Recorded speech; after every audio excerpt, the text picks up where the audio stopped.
Guys, welcome to Knowledge Decoder. और आज मैं लेके आ गया हूँ क्लास 10th के मैथमेटिक्स का नेक्स्ट पार्ट, जो हम लोग कोऑर्डिनेट ज्योमेट्री शुरू कर दिया है। एक्चुअली हम लोगों ने ट्रिग्नोमेट्रिक खत्म कर चुके हैं हम लोग। और जब हम लोग का नेक्स्ट पार्ट है ना, वो हम लोग का नियामक ज्यामिति कोऑर्डिनेट ज्योमेट्री, ये तीसरा पार्ट है। ठीक है, तो चलो जो आज हम लोग पढ़ने जा रहे हैं वो हम लोग पढ़ेंगे विभाजन सूत्र। देखो विभाजन सूत्र का हम लोग क्या डेफिनेशन पढ़ेंगे, ये क्या बोलता है। ठीक है, और इसका हम लोग देखेंगे कि किस तरीके से इसका हम लोग यूज करते हैं और किस तरीके से इसका प्रूफ करते हैं। देखो प्रूफ का क्या होता है ना, प्रूफ मैं इसके इसलिए कराऊंगा कि कभी कभी एग्जाम में आ भी जाता है। ठीक है, और दूसरा पॉइंट है कि इसमें कुछ कॉन्सेप्ट्स हैं, वो आप अगर प्रूफ करते हो ना तो वो आपका एक जो माइंड का लेवल होता है ना, दैट विल इंक्रीज। समझ लो ना, ये सॉल्व करने के बाद जो आपका माइंड का लेवल इंक्रीज होता है। ठीक है, तो देखो क्या बोलता है ये विभाजन सूत्र, बोलता है कि उस बिंदु का निर्देशांक प्राप्त करना है जो दिए गए दो बिंदुओं को मिलाने वाली रेखा को एक निश्चित अनुपात में आंतरिक विभाजित करता है। जैसे इनका कहना यह है भाई कि जैसे मान लो अपने पास ये ए बी है। ठीक है, जैसे मान लो ये अपना पॉइंट ए है, ये अपना पॉइंट बी है, इसका कुछ ना कुछ निर्देशांक दिया हुआ है, ये कितना x1 y1। ठीक है, ठीक है, जो अपना पॉइंट बी है, अगर पॉइंट बी की बात करो तो इसका कोऑर्डिनेट जो है आपको गिवन है कितना, बताओ जल्दी से, x2 y2। ये तो समझ में आ रहा है पूरा का पूरा। ठीक है, अब समझो ध्यान से, तो एक्चुअली आपको गिवन रहेगा किसी भी लाइन का पॉइंट ए या पॉइंट बी का आपको कोऑर्डिनेट गिवन रहेगा। आपको किसी भी पॉइंट ये ए से बी के बीच में कोई भी पॉइंट दे देगा, अब बोल देगा ना उसका आप कोऑर्डिनेट मुझे निकाल के बता दो। तो यही विभाजन फॉर्मूला है। पहले हम लोग देखेंगे कि किस तरह इसको प्रूफ करते हैं, फिर देखेंगे कि हम लोग किस तरीके से इसका एक प्रूफ कर जो फॉर्मूला आएगा वो हम लोग जितना भी क्वेश्चन सॉल्व करेंगे ना वो हम लोग यूज करेंगे। देखो क्या जरूर है, क्या किया कि माना कि किसी नियामक समतल में दो बिंदु ए x1 y1 एवं b x2 y2 है, जैसा कि मैंने बताया ए बी। उसी तल में p xy एक अन्य बिंदु है। हम मान लिए कोई बिंदु p है जिसका कोऑर्डिनेट xy है। ठीक है, फिर क्या है, देखो जो AB को आंतरिकता m1:m2 में विभाजित करता है। मतलब क्या करता है कि इसका जो रेशियो होता है, ये जो पॉइंट P है, ये जो AB लाइन है, इसको ये लोग किस में डिवाइड कर रहा है, ये m1:m2 में डिवाइड कर रहा है। किस में डिवाइड कर रहा है, थोड़ा सा कलर चेंज करता हूं, देखो m1:m2 में डिवाइड कर रहा है। देखो ये वाला पोर्शन, इसको मान लो m1 है, ये m2 है। ठीक है, इसमें ये डिवाइड कर रहा है। ठीक है, मतलब फाइनली मतलब ये समझो m1/m2, m1:m2 का मतलब क्या होता है ये बताओ पहले। इसका मतलब होता है m1/m2, यही मतलब होता है ना भाई। अब m1/m2 क्या होगा, देखो AP/PB, m1/m2 देखो AP/PB और क्या हो गया m1/m2। मतलब कहने का मतलब यही है कि भाई जब A है B है, ये जो अपना पॉइंट P है ये xy था, तो ये जो पॉइंट P है हम एज्यूम कर लिए कि ये AB को m/n में डिवाइड कर रहा है, मतलब m/n बराबर AP/PB। ठीक है, ये तो समझ में आया। तो आप लोग को निकालना है कि भैया हमारा P का कोऑर्डिनेट क्या होगा। तो हम लोगों ने क्या किया कि इस पॉइंट से, पॉइंट A से, पॉइंट P से एंड पॉइंट B से पूरा जो x वाला जो लाइन था उस पर परपेंडिकुलर ले लिए। देखो ये AL परपेंडिकुलर, वही PM परपेंडिकुलर, फिर ये BN परपेंडिकुलर। ठीक है, फिर जो पॉइंट A था, पॉइंट से हॉरिजॉन्टल गए और इससे परपेंडिकुलर थे किस पे, PM पे। फिर ये जो PR था, PR परपेंडिकुलर किस पे डाल दिया बताओ, BN पे। तो फाइनली आप लोग का फिगर जो हम लोग का आ गया, वही चीज यहाँ पे लिखा है, देख लो APB से क्रमशः AL PM and BN lump डाला, AL PM and BN lump डाला।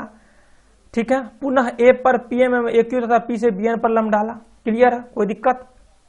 तो ये AQ अपना एक PR आराम से हो गया। ठीक है, देखो तो कुल मिला के आपका फाइनली ये फिगर जो है ना आपको बन चुका है। देखो थोड़ा सा मिटा देता हूं, फाइनली हम लोग का ये फिगर बन चुका है। देखो ये अपना फिगर बन चुका है। ठीक है, अब देखो ध्यान से क्या कह रहा है कि अब आपको देखो मेनली फिगर देखना होता है। देखो अगर आप फिगर की बात करो तो देखो एक चीज बताओ, अपने पास दो ट्रायंगल दिख रहे हैं। देखो इसमें थोड़ा सा समरूप त्रिभुज का कंसेप्ट है। देखो मैं ये इसलिए ले रहा हूं ना प्रूफ, क्योंकि इसमें जो समरूप त्रिभुज है उसका भी कंसेप्ट है। एक्चुअली मैंने समरूप त्रिभुज पढ़ाया नहीं, मैं पढ़ाऊंगा आगे, लेकिन एक जो कंसेप्ट है वो चीज समझेंगे कि समरूप त्रिभुज का यूज है। तो इसलिए जो ना आपको अपने से ये चीज समझने में कठिनाई होती है कि भाई किस तरीके से प्रूफ कर लिया। ठीक है, तो देखो ध्यान से, अगर आप ट्रायंगल PAQ और PBR की अगर बात करते हो तो आपको एक AQ चाहिए, PR निकालने के लिए चाहिए, PQ चाहिए और BR चाहिए। आप बताओ कि सबसे पहले आप क्या निकाल लो कि ये LM, क्योंकि LM ही तो AQ इक्वल होगा, LM ही तो AQ इक्वल होगा। तो पहले LM कैसे निकालोगे, OM, ये देखो OM माइनस OL, देखो OM माइनस OL, वो m कितना होगा बताओ, ये x है तो ये पूरा का पूरा क्या होगा x, ठीक है।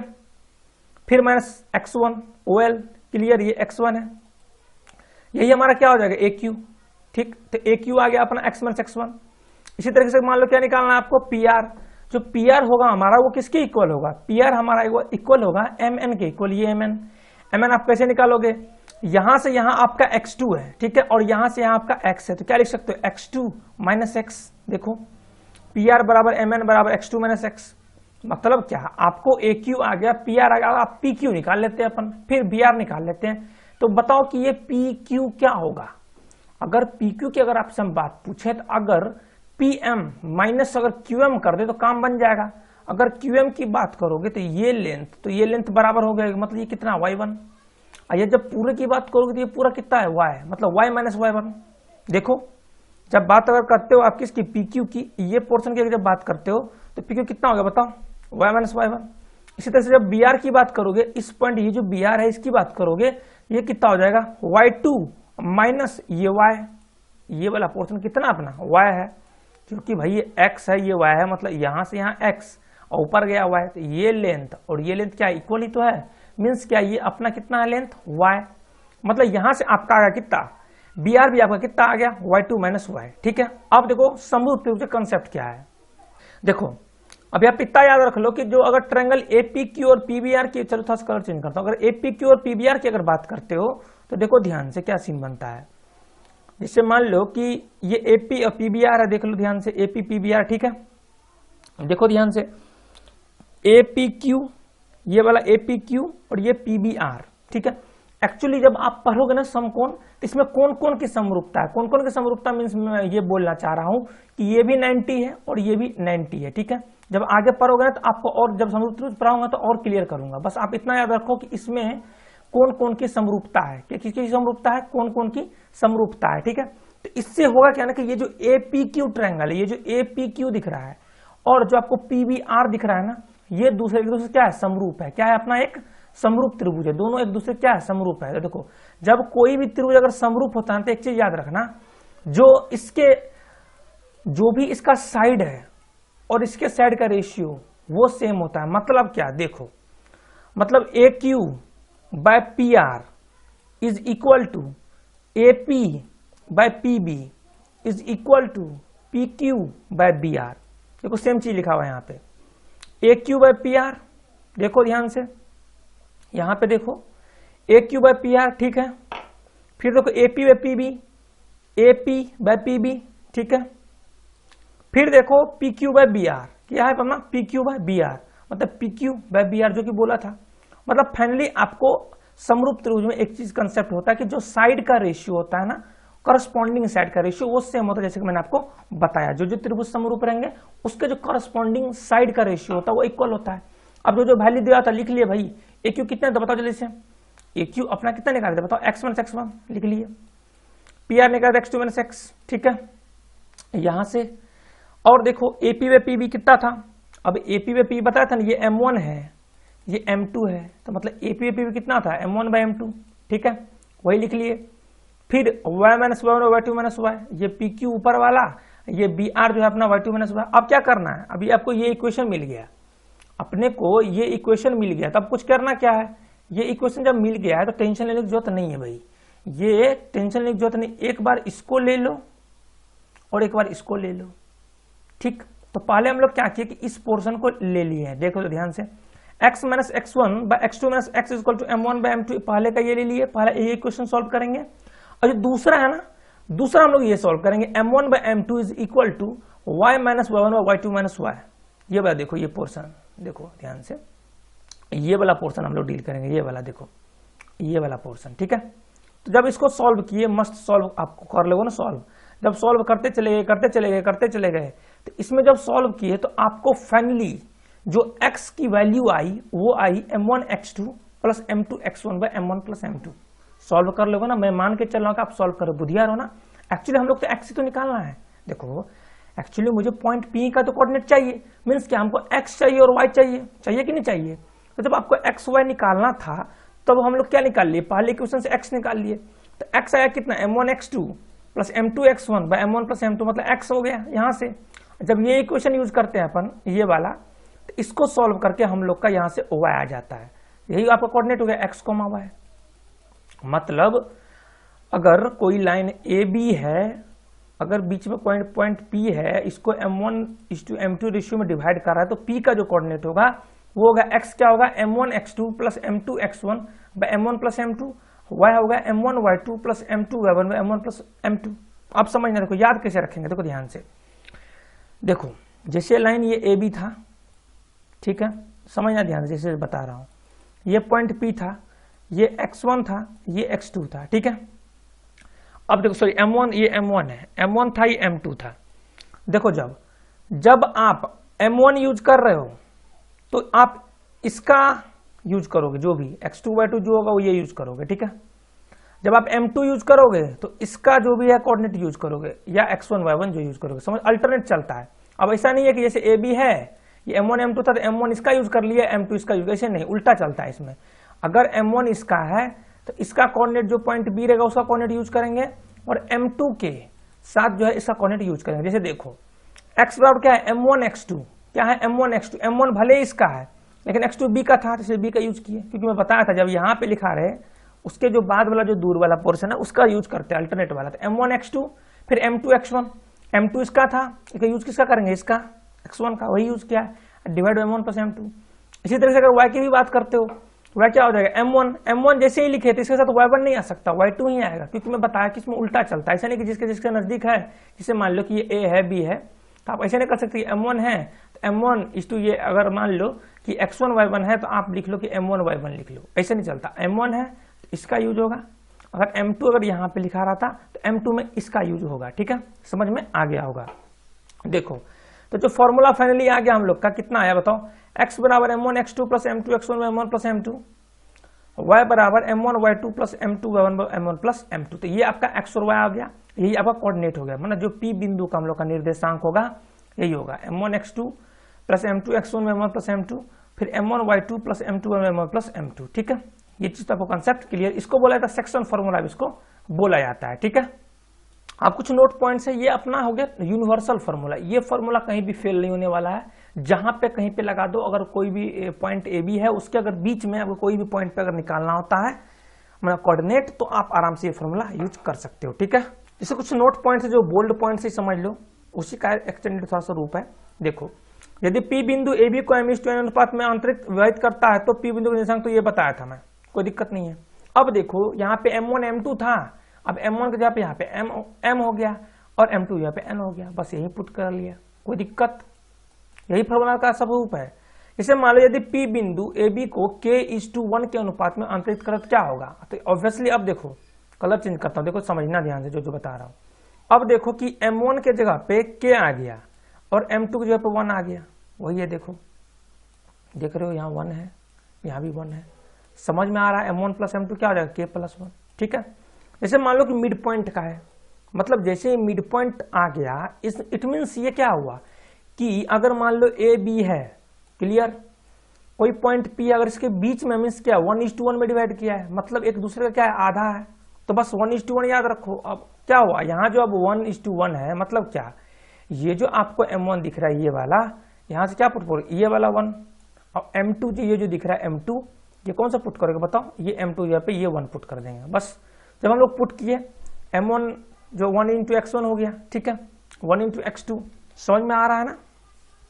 जब वैल्यू पुट कर लिए तो हम लोग का जो फाइनली आया वो आया x1 plus x2/2 y1 plus y2/2। देखो तो और फायदा हो गया, कभी भी अगर मध्य बिंदु की बात करें, अगर मिड पॉइंट की बात करें, जैसे मान लो कि ये x1 y1 है, इसका अपना x2 y2 है, अगर पॉइंट P का आपको कोऑर्डिनेट निकालना है ना, अगर मिड पॉइंट पे है ना, तो कुछ करना नहीं है, x1 plus x2 divided by 2, फिर y1 plus y2 divided by 2, direct आपका कोऑर्डिनेट आप निकाल सकते हो अगर मिड पॉइंट में बंदा है।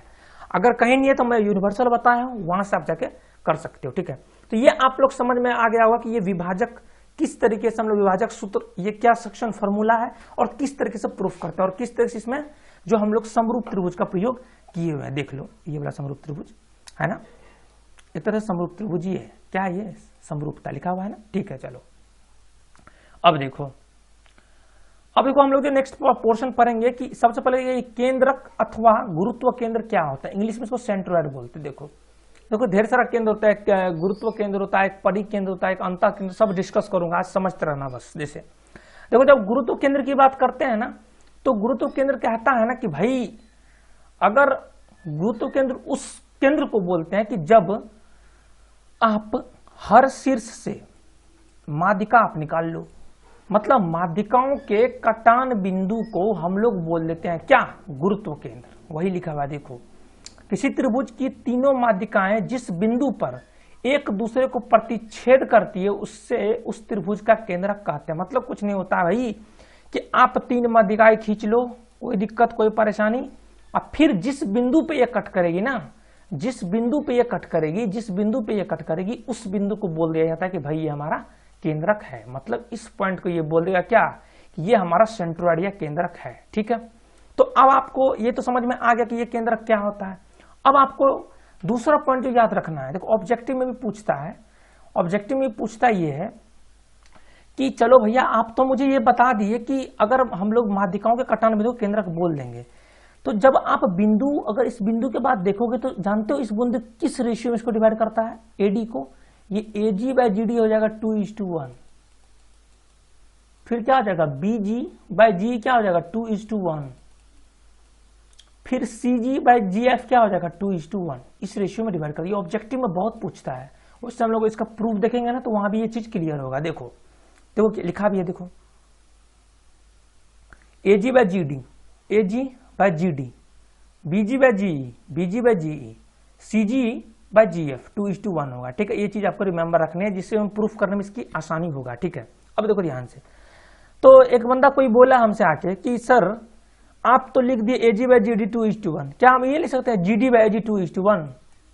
कोई बंदा बोल सकता है, हो सकता है ना भाई, आदमी को कंफ्यूजन हो सकता है ना भाई, तुम्हारे दिमाग में कंफ्यूजन हो सकता है कि सर एजी टू जीडी लिख रहे हैं आप और जीडी टू एजी हम 2:1 क्यों लिख सकते हैं, ये पूछ सकते हो आप। तो देखो इसका रीजन बताता हूँ, रीजन समझना क्या होता है। रीजन, इसका मेन रीजन ये है कि जो हम लोग जब ये प्रॉपर्टी बनती है ना, जब ये प्रॉपर्टी बनती है ना केंद्रक वाली प्रॉपर्टी, तो क्या होता है कि हमेशा अपन शीर्ष से शुरू करते हैं, हमेशा शीर्ष से। मतलब क्या, एजी बाय जीडी, अब इस माध्यिका का शीर्ष कौन सा है, ये सी है, मतलब क्या हो जाएगा सीजी बाय जीएफ। फिर इसका शीर्ष कौन सा है, ये है, तो बीजी बाय जीई। मतलब हमेशा आपको शीर्ष से ही चलना है, हमेशा आपको शीर्ष से ही चलना है, हमेशा आपको शीर्ष से ही चलना है। फिर आप बता सकते हो कि ये हमारा इस रेशियो में डिवाइड हो चुका है। ठीक है, ये चीज आपको मस्त क्लियर हो गया होगा। तो 2 पॉइंट रिमेंबर रखना है कि हमारा केंद्रक क्या होता है, जो माध्यिकाओं का कटान बिंदु होता है ना, उससे हम लोग मस्त केंद्रक बोल देते हैं। ठीक है, और इसको ये 2:1 में डिवाइड करता है। तो अब आपको फाइनली निकालना क्या होता है ना, इसका आपको निकालना था कोऑर्डिनेट, मतलब आपको निकालना होता है इसका निर्देशांक क्या होगा, सर मुझे ये बता दीजिए। ठीक है, तो देखो वही चीज है, किसी त्रिभुज के तीनों शीर्षों का निर्देशांक ये है, ये है, ये है, मान लो ये पता रहेगा आपको, ये पता रहेगा, ये पता रहेगा। फिर क्वेश्चन में आपको बोल दिया जाएगा भाई इसके केंद्रक का आप निर्देशांक मुझे बता दो, मीन्स क्या, ये जो पॉइंट जी है इसका आप निर्देशांक बता दो। ठीक है, देखो ध्यान से समझो, जो बता रहा हूं ध्यान से समझना। मतलब हमको क्या निकालना है, इस पॉइंट जी का केंद्र। देखो ध्यान से कि ए अगर x1 y1 है, ये 2:1 भी दिया हुआ है, मतलब m1:m2 भी दिया हुआ है, और जी का केंद्रक निकालना। अगर मुझे डी पता चल जाए तब निकाल सकते ना विभाजन सूत्र से। अरे होता था ना भाई, एक रेखा होती है, उसके दोनों एंड का पता रहता, किसी पॉइंट बीच में अगर m1:m2 रेशियो तो निकाल लेते थे। मतलब ये पता है, m1 m2 पता है, अगर ये कोऑर्डिनेट, इस बंदे का कोऑर्डिनेट पता चल जाए ना, तो हम लोग का काम रेडी बन सकता है। ठीक है, देखो तो प्रमाण में से देखो, जैसे ये लिखा है ना ऐसे ही लिखना है एग्जाम में, ऐसे देखो, ये मैं आपको समझाने के लिए बताता हूँ कि डायरेक्ट पहले समझा देता हूँ, फिर ये पढ़ने में आपको आसानी होती है। देखो माना कि त्रिभुज एबीसी के तीनों शीर्ष बिंदु ये है, देख लो। ठीक है, केंद्रक ये है gxy, ए से भुजा बीसी के माध्य का एडी खींचा। ठीक है, जो बीसी से डी बिंदु पे मिलता है। ठीक है, अतः ए बीसी का केंद्र gxy इसी रेखा पर स्थित होगा ऑब्वियसली। ठीक है, अब देखो चूंकि डी बिंदु बीसी का मध्य बिंदु है, देखो अब ध्यान से, अब यही बात कर रहे थे कि अगर मुझे डी का कोऑर्डिनेट अगर पता चल जाए ना, तो हम लोग कुछ भी कर सकते हैं। मतलब हम लोग विभाजन फॉर्मूला इनमें लगा करके हम लोग जो पॉइंट जी है इसका हम लोग ला सकते हैं आंसर। ठीक है, देखो जब ये माध्यिका है, जब ये माध्यिका है मीन्स क्या, ये जो पॉइंट होगा, ये जो लाइन है, उसको दो पार्ट में पक्का डिवाइड करेगा। ये बात तो आप 100% श्योर हो ना। माध्यिका क्या करता है ना कि जो भी साइड होता है जहां से वो गिरती है ना, शीर्ष के बाद जिस पॉइंट पे, जिस आधार पे वो गिरती है ना, उसको दो पार्ट में डिवाइड कर लेता है। ठीक है, समझ में आ रहा है? मीन्स क्या, अब देखो x2/2 पता था, थोड़ा सा मिटा लेता, देखो यहां से x2/2 पता था, x3/3 पता था, तो बताओ इसका कोऑर्डिनेट क्या होगा d का, बीच में तो क्या हो जाएगा x2 + x3/2, x2 + x3/2, और जो y कोऑर्डिनेट क्या होगा y2 + y3/2, y2 + y3/2। Clear? इसका कोऑर्डिनेट आ गया ना d का। अब d का आ गया और a का आ गया, तो आप g का नहीं निकाल सकते M1 M2 से, वही किया हुआ देख लो। देखो d बिंदु BC का मध्य बिंदु है, ठीक है, तो वही मिड पॉइंट से क्या निकला x2 + x3/2, y2 + y3/2, जैसे कि मैंने बताया यहाँ पे, खत्म। फिर अब वही क्वेश्चन बन गया, चूंकि किसी त्रिभुज का केंद्र प्रत्येक केंद्र को 2:1 के अनुपात में बांटता है, अतः AG/GD 2:1, AG/GD 2:1, ये हो जाएगा M1, ये हो गया M2। और एक चीज और याद रखना, देखो कभी कभी कंफ्यूजन होता है, देखो AG/GD है ना, AG/GD 2:1 है, तो आप ऐसे ही लिखना M1:M2, मतलब हमेशा सीरियली वाइज जाना, ऐसे नहीं कि AG/GD 2:1 है आप लिख लो M2:M1, मत लिखो। देखो हमेशा सीरियली वाइज चलना है। देखो AG/GD अगर 2:1 है तो आपको M1:M2 2:1 एक तरह से, समझ में आ रहा है ना? मतलब क्या, मतलब ये कि ये जो AG है इधर ये M1 पोर्शन है, मिटा दो थोड़ा सा, क्या देखो मिटा देता थोड़ा सा, देखो मतलब ये जो अपना पोर्शन है, ये वाला जो पोर्शन आपको दिख रहा है, ये वाला, ये है अपना M1, ये है अपना M2। ठीक है, अब लगा दो फॉर्मूला, क्या हो जाएगा बताओ। अगर M1 है तो क्या यूज करोगे y, अगर x कोऑर्डिनेट लिख रहे हो तो M1 × x plus M2 × x1, वही लिखोगे ना भाई, M1 × x × M2 × y1 लिखोगे। M1 कितना था 2 इंटू ये x, समझ में आ रहा ना? यहां जो कोऑर्डिनेट निकाले, ये तो कोऑर्डिनेट एक्स वाई तो निकालना था आपको, अरे एक्स वाई तो वही निकालना है ना, तो x बराबर क्या होगा बताओ, ये M1 इंटू इसका कोऑर्डिनेट d का कितना था x2 + x3/2, तो 2 × x2 + x3/2 प्लस, अब जब M2 इसका लोगे तो कोऑर्डिनेट किसका लोगे, इसका। ठीक है, M2 × x1, M2 कितना था भाई 1 था, तो 1 × x1 डिवाइड M1 + M2 हो गया। इससे क्या हो गया x1 + x2/2। इसी तरीके से आप G बिंदु का y निर्देशांक निकाल लो, मतलब क्या M1y2 + M2y1 y1 + y2, तो कितना हो गया y1 + y2 + y3/3, मतलब आपका xy अब आ चुका है। मतलब कि अगर किसी त्रिभुज के शीर्ष बिंदु का निर्देशांक x1 y1 x2 y2 x3 y3 हो, तो उसका जो केंद्रक होता है, सेंट्रोइड जो होता है ना, अगर उसका निर्देशांक निकालना हो तो कुछ मत करना, x1 + x2 + x3/3 coma y1 + y2 + y3/3, यही आपका इसका xy कोऑर्डिनेट होगा, किसी भी केंद्रक या सेंट्रोइड का निर्देशांक होगा। ठीक है, तो अभी तक हम लोगों ने क्या सीखा, हम लोगों ने विभाजन सूत्र किस तरीके से यूज करते हैं और किस रेशियो में उसको डिवाइड करता है। फिर हम लोग देखें कि ये केंद्रक का निर्देशांक कैसे निकालते हैं, और ये आपको ये फॉर्मूला याद रखना है कि x1 + x2 + x3/3 coma y1 + y2 + y3/3। ठीक है, देखो अब हम लोग पढ़ते हैं कि अंतः केंद्र, अंतः त्रिज्या, अंतः वृत्त क्या होता है। मतलब अभी आप क्या पढ़े, केंद्रक पढ़े, मतलब केंद्रक पढ़े, आप क्या पढ़े, केंद्रक मतलब सेंट्रोइड पढ़े। अब लोग देखो अंतः केंद्र पढ़ेंगे। अंतः केंद्र को सिंपल से मतलब ये बात है कि जैसे अंतः केंद्र, जैसे मतलब सिंपल सी बात, जैसे मान लो ये ट्रायंगल अपने पास, ये अपना ट्रायंगल है। ठीक है, अगर ट्रायंगल के अंदर अगर सर्कल चली गई तो जो सेंटर बनेगा ना, उसे बोलते हैं अंतः केंद्र। मान लो अगर ट्रायंगल है, ट्रायंगल से बाहर से होते हुए सर्कल निकल गई शीर्ष से होते हुए, तब जो सेंटर बनेगा ना उसको बोलते हैं परिकेंद्र। एक बार फिर से बता दें, अगर ट्रायंगल के अंदर सर्कल घूम रही है तब जो सेंटर बनेगा वह है अंतः केंद्र। अगर ट्रायंगल के बाहर घूम रही है सर्कल, तब जो सेंटर बनेगा उसको बोलते हैं परिकेंद्र। तो हम लोग यहाँ पे क्या पढ़ रहे हैं, अंतः केंद्र, अंतः त्रिज्या, अंतः वृत्त। ठीक है, देखो वही चीज लिखा हुआ है। इसे मान लो, अब इसका डेफिनेशन पढ़ो कि भाई इसका डेफिनेशन क्या है, कि आप तो सेंट्रोइड का तो डेफिनेशन बता दिए कि सर जो माध्यिकाओं का जो कटान बिंदु है उससे हम लोग केंद्रक बना लेते हैं, लेकिन जब अंतः केंद्र की बात सर कैसे डील करेंगे सर। ठीक है, जब तो अंतः केंद्र जब आप बात करते हो तो अंतः केंद्र में आप ऐसे याद रखते हो सीधे तरीके से कि अगर किसी त्रिभुज के तीनों कोणों के समद्विभाजक जिस बिंदु पर एक दूसरे को प्रतिच्छेद करते हैं वह बिंदु उस त्रिभुज का अंतः केंद्र कहलाता है। ठीक है, मीन्स क्या, जैसे पॉइंट ए, पॉइंट बी, ये पॉइंट सी था, कोण समद्विभाजक, कोण ए का ये समद्विभाजक है, कोण बी का ये समद्विभाजक है, कोण सी का ये समद्विभाजक है। जिस पॉइंट पे कट कर गया ना उसे हम लोग क्या बोल देते हैं, अंतः केंद्र। मतलब ये हो गया अंतः केंद्र, ये वाला पोर्शन। समझ में ये क्या हो गया, ये बता दो। ये जो पॉइंट है ये अपना अंतः केंद्र हो गया। क्लियर। इसको हम लोग आई से डिनोट करते हैं, उसको हम लोग सी से डिनोट करते हैं। सेंट्रोइड को देख लो तो एक बार, इसको जी से, सेंट्रोइड को याद रखना, जी से डिनोट करते हैं। और जब बात करोगे आप किसकी, अंतः केंद्र, उसको हम लोग आई से डिनोट करते हैं। मतलब एक चीज आपको क्लियर हो गया। और जो है ना आपको फिर से अगर ए दे देगा, बी दे देगा, सी दे देगा और बोल देगा ना कि आप अंतः केंद्र जो है इसका आप कोऑर्डिनेट मुझे बता दीजिए, निर्देशांक मुझे बता दीजिए। ठीक है, देखो जो इसका प्रूफ है ना, प्रूफ इसका ज्यादा उतना हुआ है नहीं कि जो क्वेश्चन में पूछा जाए। ठीक है ना, इसका आप डायरेक्ट फॉर्मूला याद रख सकते हो। देखो क्या रूल है फॉर्मूले का, यहां से देखो कि फॉर्मूले का भाई रूल ये है, इनका कहना ये है कि जैसे मान लो ट्रायंगल, ये यहां पे समझो ट्रायंगल ए बी सी है, ये ए है, ये बी है, ये सी है।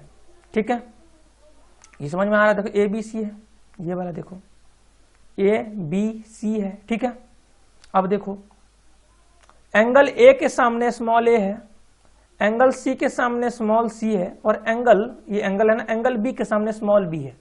नहीं समझे, देखो ट्रायंगल ए बी सी था अपना, पर ये समझो ट्रायंगल ए बी सी समझ में आ गया। अब क्या आ रहा है कि जो एंगल ए के सामने जो भुजा रहेगी ना उसकी लंबाई ए है, और जो एंगल बी के सामने जो भुजा है ना ये वाली, उसकी लंबाई अपना क्या है बताओ, स्मॉल बी है। ठीक है, और जो एंगल सी के सामने जो भुजा है ना अपनी, ये है स्मॉल सी। तो आपको जो केंद्रक निकालना तो क्या होता है ना, देखो सबसे पहले स्मॉल ए लिखना है आपको इंटू x1। मीन्स क्या, ये जो स्मॉल ए के सामने रहेगा इसका होगा कोऑर्डिनेट क्या है, x1 y1। माने स्मॉल ए के सामने जो भी एंगल रहेगा, जो भी पॉइंट रहेगा, उसका कोऑर्डिनेट लिखना है a x1 plus b x2। अब देखना कि स्मॉल b के सामने कौन सा है, ये वाला। मतलब इस बंदे का कोऑर्डिनेट मेरे को लिखना है क्या, x2 प्लस c x3।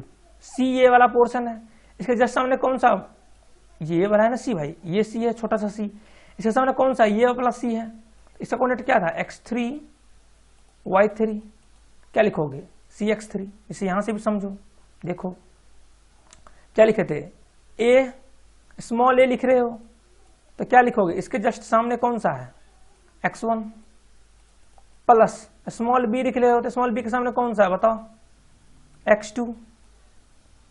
समझ में आ रहा ना, प्लस c के सामने, प्लस c लिखो, स्मॉल c लिखो, इनटू c के सामने कौन सा कोऑर्डिनेट, x3।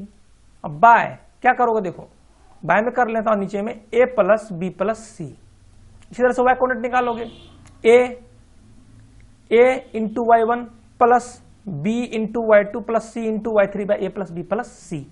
तो यही आपका ये रूल है। मतलब इस तरीके से आप जो है ना, इस फॉर्मूला से आप लोग मस्त तरीके से ये आप किसके निकाल सकते हो, अंतः केंद्र का आप निकाल सकते हो क्या, कोऑर्डिनेट या निर्देशांक। ठीक है, तो आज मैंने क्या क्या पढ़ा ये बताओ।